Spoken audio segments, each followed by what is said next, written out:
तो भाई लोगों स्मैकडाउन ने भाई मूड बिगाड़ दिया भाई पूरी तरीके से, क्योंकि भाई पूरी तरीके से मूड खराब हो चुका है। ये चीज एक्सपेक्ट नहीं की थी बिल्कुल भी स्मैकडाउन से। भाई बताता हूँ क्या होता है। स्टार्टिंग होती है स्मैकडाउन की, सारे सुपरस्टार्स आते हैं, लेकिन साथ में आते हैं शो की शुरुआत करने के लिए हार्डी। अबे हार्डी बॉयज नहीं भाई, वो हार्डी जो सिंगर है ना भाई, इंग्लिश गाने सुन लिया अगर पता चल जाएगा। तो वो बंदा आता है भाई और स्मैकडाउन की शुरुआत करता है और रिटर्न करवाता है the phenomenal one AJ Styles का। और एजे स्टाइल्स का थीम सॉन्ग प्ले होता है। एजे स्टाइल्स अपनी पुरानी वाली वो एंट्रेंस करते हैं थीम सॉन्ग, और जो टाइट्रॉन होता है वो तो नया वाला ही होता है, लेकिन उनकी जो एंट्री होती है वो उन्होंने ये साइन करना बंद कर दिया था, लेकिन वो ये साइन करते हैं, लोगों से हाथ मिलाते हुए आते हैं, जिससे ये साबित हो गया था कि भाई बंदा बेबी फेस बन के आया, हील कैरेक्टर में वो नहीं है। उसके बाद भाई हमें पता चलता है एजे स्टाइल्स रिमेंबर हमें करवाते हैं कि ये वही जगह है नेशविल जहां पर उन्होंने अपना डेब्यू रेसलिंग मैच किया था 2000 के टाइम पर। और आज उनका जो सबसे बड़ा रिटर्न है वो भी यहीं पर हुआ है नेशविल में। तो उन्हें काफी अच्छा लग रहा है और सभी को बहुत अच्छा लग रहा है। भाई स्मैकडाउन की शुरुआत बहुत अच्छी जा रही थी। एजे स्टाइल्स ये भी कहते हैं कि अब वो यहाँ पर वापस आ चुके हैं। पिछले कुछ महीनों में उन्होंने बहुत सारी गड़बड़ चीजें की हैं, लेकिन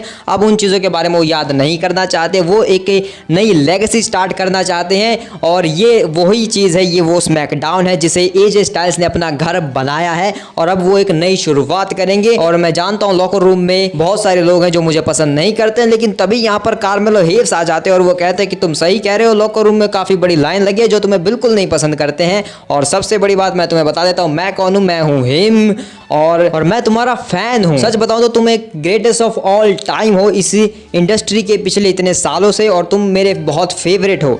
लेकिन सच बात ये है कि अब तुम्हारा टाइम जा चुका है और अब ये मेरा टाइम है, हिम का टाइम है। देखो मैं तुम्हारी डिसरिस्पेक्ट नहीं कर रहा हूँ, मैं बस बता रहा हूँ कि तुम जब यहाँ पर नहीं थे तो मैंने अंदरादे को हराया बहुत बार, और मैं यूनाइटेड स्टेट चैंपियनशिप के लिए नाइट के सामने भी लड़ने गया हूँ। जिसके बाद एजे स्टाइल्स कहते हैं कि अगर तुम इतने ही महान हो, तुम अपने आप को हिम बुलाते हो, तो हमारे पास अभी तक यूनाइटेड स्टेट चैंपियनशिप क्यों नहीं है। तो भाई कार्मेलो हेयस बड़ा सही जवाब देते हैं कि अगर तुम अपने आप को फिनोमिनल बुलाते हो और तुम एक सच में एक फिनोमिनल हो, तो तुम्हारे पास WWE चैंपियनशिप क्यों नहीं है। तो फिर एजे कहते हैं कि चल ठीक है, अब ये सब बातें हो ही रही हैं तो हम जो है काफी बढ़िया जगह पर हैं, हम दोनों जो अपने रेसलिंग अटायर में है, तो हम दोनों यहाँ पर एक मैच लड़ लेते हैं क्यों ना। जिसके बाद कार्मेलो कहते हैं कि काफी अच्छा सोचा है, लेकिन मैं नहीं, मेरा मूड नहीं है फिलहाल। जिसके बाद कार्मेलो जाने लगते हैं, लेकिन यहाँ पर तभी LA नाइट आ जाते हैं और LA नाइट आकर कहते हैं कि मुझे थोड़ी सी बात करने दो। और बात यह है कि देखो मैं क्या देख रहा हूँ, मैं वो चीज देख रहा हूँ जो पहले भी मैं कई बार देख चुका हूँ। कार्मेलो हेयस फिर से भाग रहा है अपना मैच छोड़कर, और एजे स्टाइल्स तुमने यहाँ पर मेरी थोड़ी तारीफ की, उसके लिए शुक्रिया। क्योंकि भाई एजे स्टाइल्स ने इससे पहले कार्मेलो को ये भी कहा था कि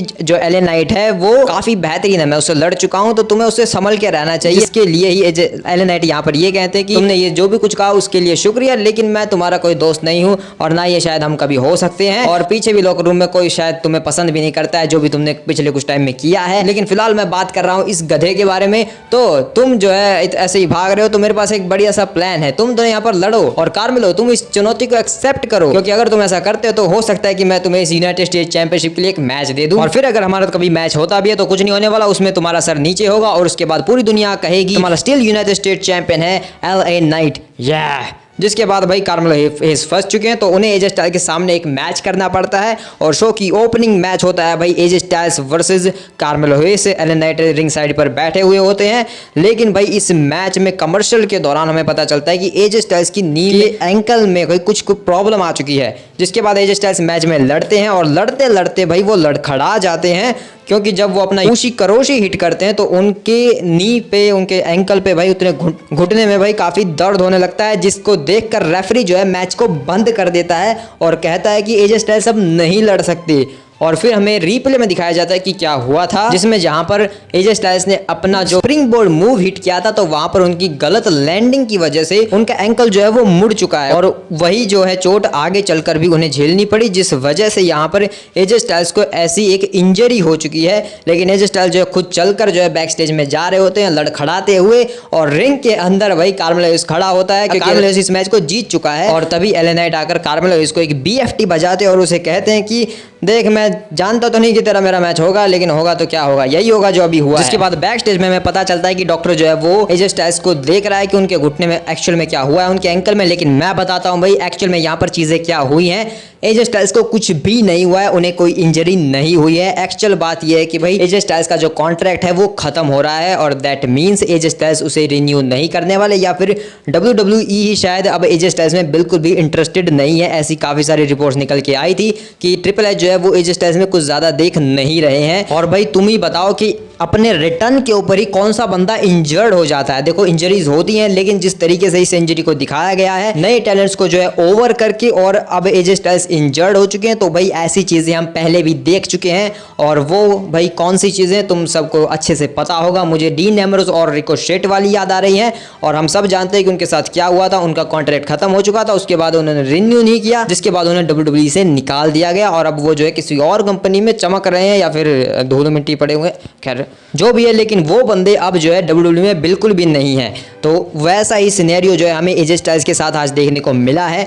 उन्हें जो है इंजरी का सामना करना पड़ा है, और उन्होंने जो है एक राइवलरी को ऊपर किया है, और ऊपर से कार्मेल हेयस जैसे सुपरस्टार को ओवर किया है। जाते जाते भाई एजे स्टाइल्स का जो करियर है WWE में फिलहाल वो एंड हो चुका है, ऐसा नजर आ रहा है भाई। तो भाई अगर ऐसा सच में है कि WWE को अब छोड़ रहे हैं एजे स्टाइल्स, उनका जो WWE करियर है वो एंड हो चुका है, तो भाई मैं इस तरीके से तो एजे स्टाइल्स के करियर को एंड होता हुआ नहीं देखना चाहता था। मैं चाहता था कि भाई वो एक बढ़िया सा रन दे, और वो जो हील वाला कैरेक्टर प्ले कर रहे थे भाई वो काफी मैसिव था भाई। वैसा एजे स्टाइल्स हमें कभी देखने को नहीं मिला था, और वो भाई काफी बेहतरीन हो सकता था और भी ज्यादा आगे चलकर। लेकिन अब एजे स्टाइल्स उन्हीं नामों में आ चुके हैं जिसमें ऑलरेडी जो है द हर्ट बिजनेस जा चुका है, बॉबी लैशली जैसे सुपरस्टार्स जा चुके हैं, डॉल्फ जिगलर जैसे सुपरस्टार जा चुके हैं, वहीं पर जो है अब एजे स्टाइल्स खड़े हुए हैं। और भाई देखना जो बैड ब्लड है वो खत्म होने के बाद ये भी सामने आ जाएगा कि WWE ने निकाल दिया है या फिर खुद एजे स्टाइल्स ने छोड़ दिया है WWE को। ऐसी कोई रिपोर्ट हमें जरूर देखने को मिल जाएगी, लेकिन अगर मैं उम्मीद करूंगा कि ऐसा कुछ ना हो। मैं चाहूंगा कि भाई एजे स्टाइल्स रिंग में रहें अंदर WWE में, लेकिन लगता नहीं कि भाई ऐसा कुछ होने वाला है। तो भैया जो भी है हमें पता चल ही जाएगा, लेकिन ये जो भी कुछ हुआ है भाई वो बिल्कुल भी सही नहीं हुआ है। मुझे ये बिल्कुल भी अच्छा नहीं लग रहा है कि भाई एजे स्टाइल्स को WWE से निकाला जा रहा है या फिर वो खुद ही छोड़ रहे हैं, जो भी है। लेकिन अगर ऐसा हो रहा है तो भाई मैं सिर्फ अब यही चाहूंगा कि बंदा ये जो है वो TNA में वापस चला जाए और वहां पर जाकर कुछ उखाड़े, क्योंकि भाई डॉल्फ जिगलर जाकर वहां पर चैंपियन बन चुका है, और हो सकता है रॉयल रंबल में अपीयरेंस भी दे दे वो, क्योंकि TNA वाले बंदे आ जाते हैं भाई। वेल उन सब के बारे में बाद में बात करेंगे। एजे स्टाइल्स की कंडीशन के बारे में हम आगे जो भी इन्फॉर्मेशन आएगी तो हम उसे जरूर देखेंगे और उसके बारे में बात करेंगे। तो अभी आगे चलते हुए स्मैकडाउन के बारे में बात कर लेते हैं, थोड़ी बाकी के स्मैकडाउन के बारे में बात कर लेते हैं, जिसके ऊपर भाई मेरा ध्यान बिल्कुल नहीं गया, क्योंकि भाई स्टार्टिंग में ही मूड खराब करवा दिया भाई जो भी हुआ ये सब एजे स्टाइल्स के साथ। उस वजह से भाई उन सब चीज़ों की वजह से भाई पूरा जो स्मैकडाउन है वो अच्छा नहीं लगा भाई मुझे बिल्कुल भी, क्योंकि भाई सारा जो है दिमाग वो इसी में था कि भाई अभी भी इसी चीज़ में है कि भाई एजे स्टाइल्स को क्यों, एजे स्टाइल्स के साथ ऐसा क्यों हो रहा है भाई।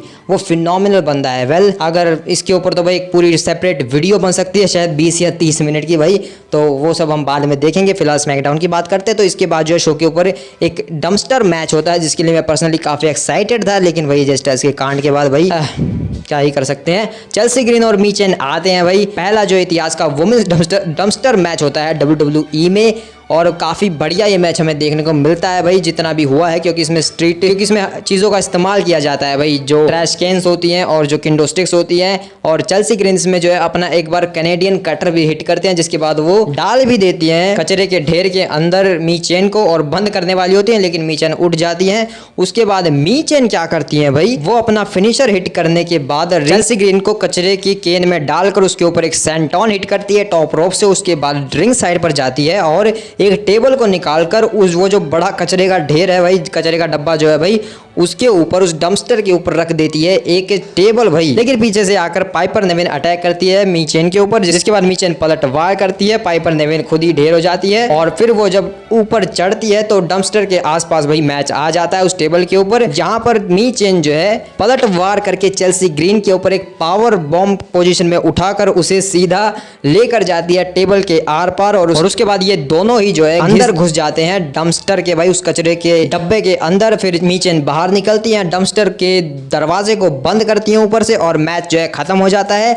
मीचेन इस मैच को जीत जाती हैं, और भाई चेल्सी ग्रीन कचरे के डब्बे से बाहर निकलती हैं, और वो जो है पूरे कचरे में नहाई हुई होती है भाई। उनके पूरे शरीर के ऊपर कचरा ही कचरा होता है, और उनके अंदर से बहुत बास आ रही होती है भाई। स्क्रीन से बाहर भी आ गई थी बास शायद। और जब वो बैक स्टेज में जाती हैं तो भाई वहां पर पेटी डडली आते हैं और कहते हैं कि चेल्सी तुम्हारे साथ ये क्या हो गया, तुम इतनी बदबू क्यों आ रही है तुम्हारे अंदर से। जिसके बाद वो तो चले जाते हैं, लेकिन सामने जो है 8 टाउन डाउन अंडर आते हैं, और वो अपने केक में देखते हैं कि हमारे केक में से इतनी बदबू क्यों आ रही है। जिसके बाद ग्रेसन वॉलर बताते हैं कि ये तुम्हारे केक में से नहीं चेल्सी से आ रही है। और फिर भाई चेल्सी आगे चल देती है तो वहां पर भाई लॉस लुथारियोस होते हैं और वो भी कहते हैं कि चेल्सी क्या कर रही हो, तुम इतना गंदगी क्यों फैला रही हो, बहुत बदबू आ रही है तुमसे। और फिर भाई सामने निक ऑल्डिस होते हैं तो भाई निक ऑल्डिस भी ये कहते हैं कि देखो तुम्हारे साथ जो हुआ बुरा हुआ, लेकिन मैं क्या कर सकता हूँ, कुछ कर सकता हूँ मैं तुम्हारे लिए।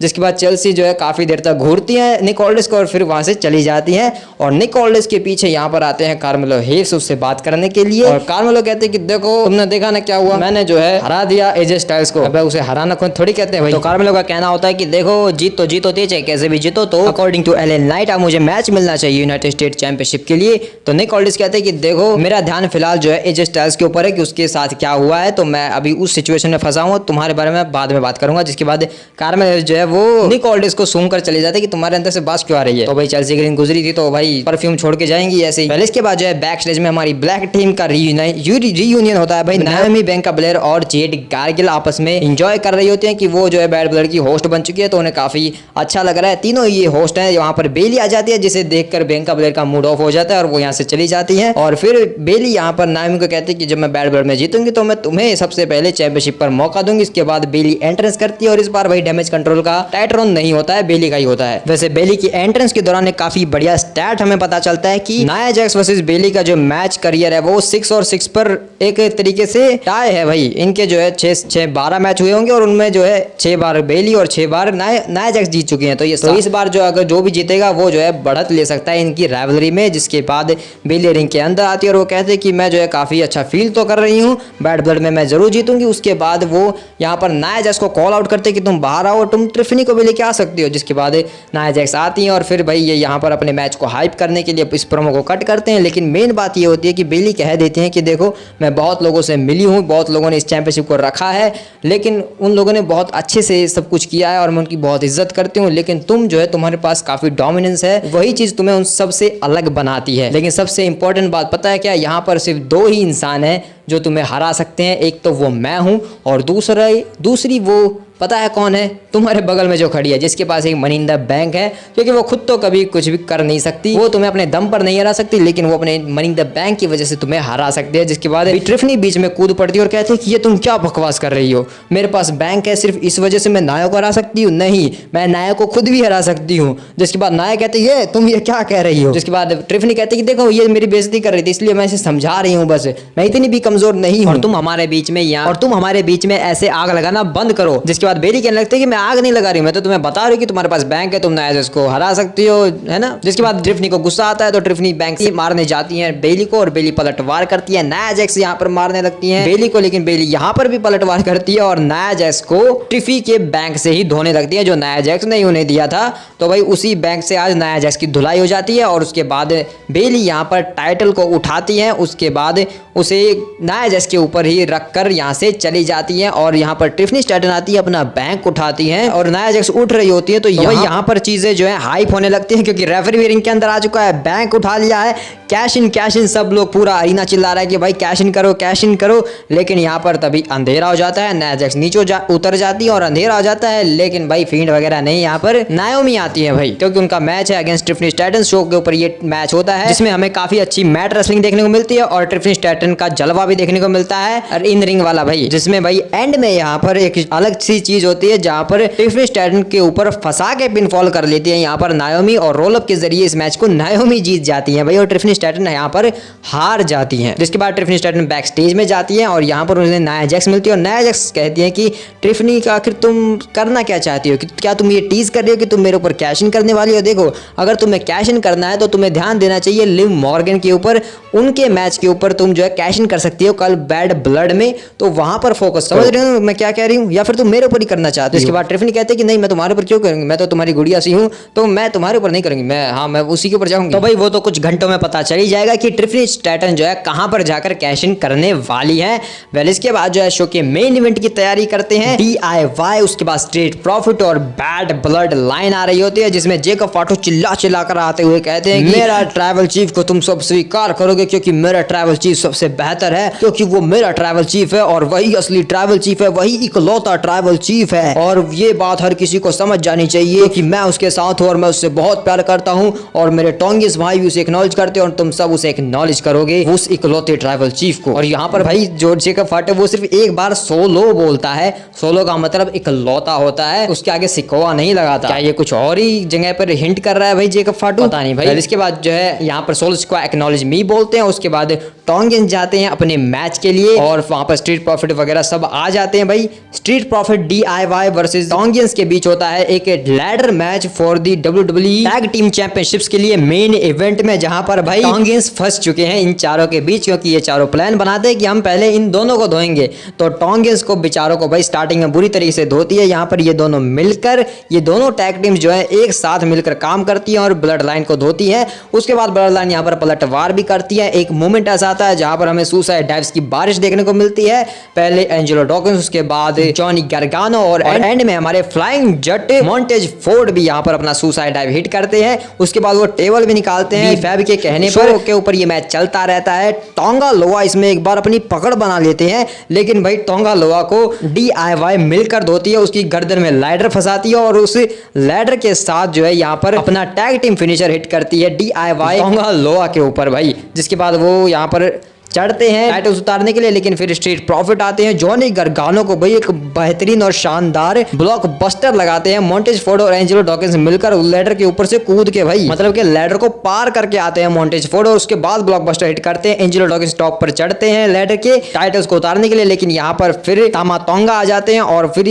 तामा तोंगा और तोंगा लोआ मिलकर एंजेलो डॉकिंस को धोने लगते हैं और यहाँ पर चेयर उठाते हैं। तो बी फैब यहाँ पर रिंग साइड पर चेयर को छीन लेती है तामा तोंगा से। उसके बाद पीछे से DIY आते हैं, 2 चेयर्स लेकर यहाँ पर टोंगियंस को बजाने लगते हैं बुरी तरीके से। तोंगा लोआ को भाई यहाँ पर टेबल के ऊपर सजाते हैं और मॉन्टेज फोर्ड को कहते हैं कि ले कूद भाई इसके ऊपर।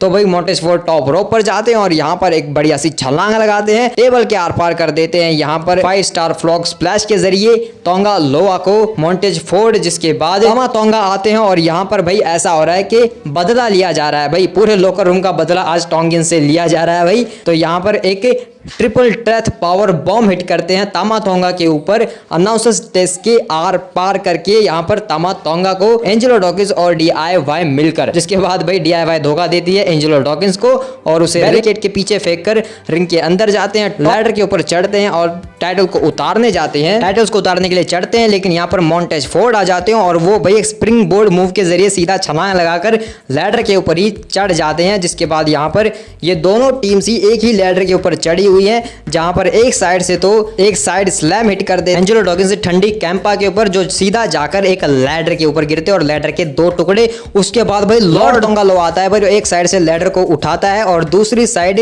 लैडर से नीचे गिर जाते हैं मॉन्टेज फोर्ड और जॉनी गार्गानो एक दूसरे लैडर के ऊपर, और उस टेबल के उस लैडर के भी टुकड़े हो जाते हैं। लॉर्ड टोंगा लोआ भाई चढ़ता है लैडर के ऊपर, दोनों टाइटल्स को उतार लेता है और जीत जाता है अपनी ब्लड लाइन के लिए। ये अपने टाइटल्स को रिटेन कर लेता है भाई, लॉर्ड टोंगा की वजह से जीते हैं भाई। तो भाई सोच रहे हो इस पूरे मैच में सबसे बड़ी मेन हाईलाइट और इस मैच का मैन ऑफ द मैच अगर कोई है भाई तो वो है भाई लॉर्ड टोंगा लोआ भाई। आज उसने साबित कर दिया कि भाई मैं इस टाइटल के लायक हूं, मैं डिजर्व करता हूं ये टाइटल, बिना चीटिंग के जीता है भाई उसने। यहाँ पर कोई ब्लड लाइन इंटरफेरेंस नहीं हुई, एक सिंपली मैच हुआ जिसमें लॉर्ड टोंगा लोआ भाई MVP रहा इस मैच का और जीत गया भाई अपनी ब्लड लाइन के लिए, सारा गोल्ड वापस लेकर आया है टोंगा लोआ भाई। तो अब कोई उसे नहीं बोलेगा कि भाई तुझे दिया गया टाइटल तूने अर्न नहीं किया। फिर इसके बाद यहाँ पर जेकब फाटो और सोलो सिकोआ भी आ जाते हैं इस सेलिब्रेशन में शामिल होने के लिए और इसी के साथ शो जो है खत्म हो जाता है। लेकिन शो के दौरान भाई एक कमिंग सून क्लिप दिखाई गई थी जिसमें भाई वो फिस्ट था भाई स्मैकडाउन का पुराना फिस्ट, जो कि मोटर सिटी के आसपास कुछ बताया जा रहा है ये सब, और इसकी जो पूरी पैकेज वीडियो वो शायद हमें बैड ब्लड में देखने को मिलेगी।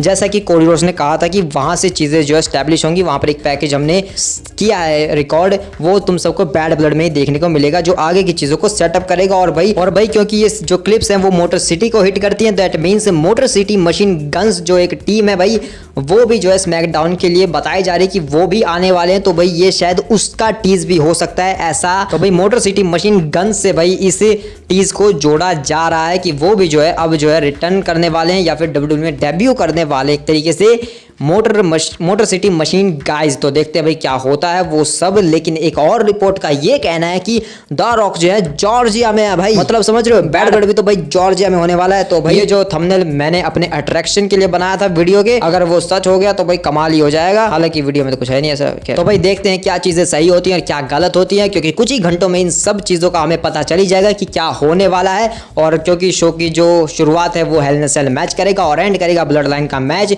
तो अगर एंड में रखा है तो कुछ जरूर शॉकिंग होना चाहिए। तो भाई अब तो सीधा उसी वीडियो में मिलेंगे, बैड बलर की रिव्यू वीडियो में। Bye bye.